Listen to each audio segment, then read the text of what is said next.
1000 BC میں یہ تعمیر ہوا ہے، ہیکل جس کو کہتے تھے وہ،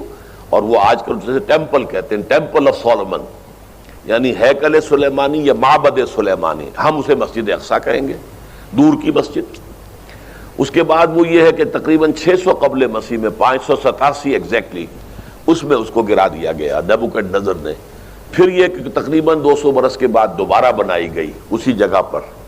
پھر اسے 70 عیسوی میں پھر گرا دیا گیا، وہ آج تک گری پڑی ہے۔ تو جب حضور صلی اللہ علیہ وسلم کو معراج ہوا ہے تو وہاں کوئی عمارت نہیں تھی، البتہ یہ کہ معلوم ہوتا ہے کہ ایک گرجا وہاں پر بنا دیا گیا تھا، اس لیے کہ یہ جب ہیڈریان نے اس کو آباد کیا دوبارہ سن 70 میں تو تباہ و برباد کر دیا تھا ٹائٹس رومی نے سن 70 عیسوی میں، حضرت عیسیٰ علیہ السلام کے رفع سماوی کے 40 برس کے بعد، تو اس نے گرا دیا اور پورا شہر ویران کر دیا۔ لیکن پھر 60-70 برس کے بعد وہ ایمپرر تھا ہیڈریان رومن ایمپرر، اس نے دوبارہ آباد کیا، اور دوبارہ آباد کیا تو اس کا نام ایلیا رکھا، اب یروشلم نہیں رہا۔ اور پھر یہ کہ جب سن 300 عیسوی میں جو ایمپرر کانسٹنٹائن تھا قسطنطین، وہ جب عیسائی ہو گیا تو اب یہ پوری مملکت عیسائی ہو گئی، تو پھر وہاں ایک گرجا تعمیر کر دیا گیا۔ اس گرجا میں حضرت عمر گئے تھے، جب انہوں نے ہینڈ اوور کیا ہے حضرت عمر کو وہاں کے عیسائیوں نے، تو جب حضرت عمر اس گرجا کے اندر ہی ابھی تھے، دیکھ رہے تھے جگہ، تو نماز ظہر کا وقت ہو گیا، تو حضرت عمر نے فرمایا کہ میرا نماز کا وقت ہے، تو انہوں نے کہا وہاں کے عیسائیوں نے کہ آپ یہی پڑھ لیجیے، آپ نے فرمایا نہیں، اگر میں یہاں پڑھوں گا تو اسے پھر مسلمان مسجد بنا لیں گے۔ تو آپ باہر گئے اور اس قبۃ الصخرہ کے اوپر جا کے نماز پڑھی آپ نے۔ یہ جو اس وقت جو ڈوم نظر آتا ہے یہ ہے وہ چٹان،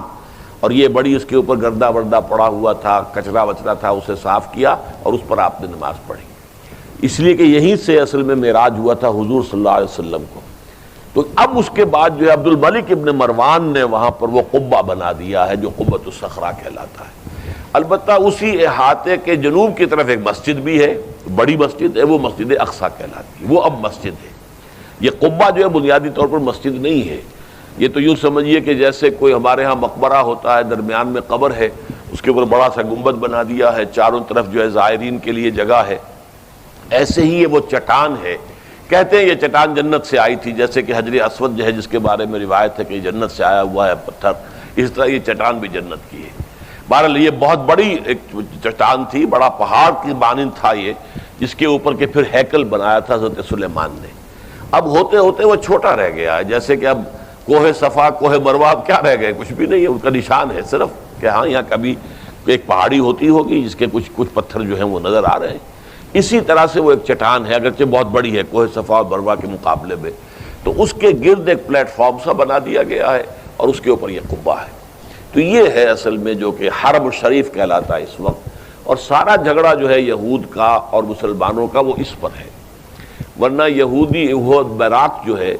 جو یہودی وزیر اعظم ہے اس وقت، اس نے یہ آفر تو کر لی تھی کہ ٹھیک ہے مسجد اقصیٰ موجود رہے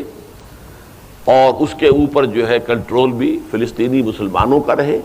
لیکن یہ قبۃ الصخرہ پر نہیں ہے، اس لیے کہ یہ ہے وہ جگہ جہاں انہیں اس کو گرا کر اور اپنا تھرڈ ٹیمپل تعمیر کرنا ہے۔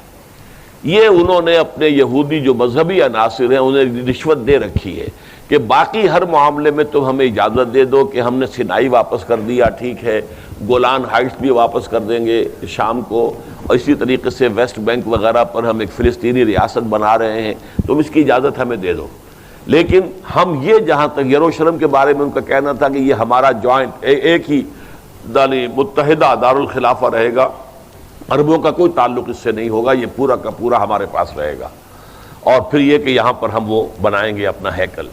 اب جب وہ دباؤ پڑا ہے ان پر بہت، تو اس حد تک تو آمادہ ہو گئے ہیں کہ یروشلم کا مشرقی حصہ جو ہے اس کا کنٹرول مسلمانوں کے پاس ہو، اور اسے وہ القدس کا نام دے کر اور وہاں اپنی ریاست فلسطین کی ریاست کا جو ہے دارالخلافہ بنا لیں۔ ویسٹ یروشلم ہمارا رہے گا، یروشلیم ہم اسے کہیں گے، اور وہ ہمارا دارالخلافہ ہوگا اسرائیل کا۔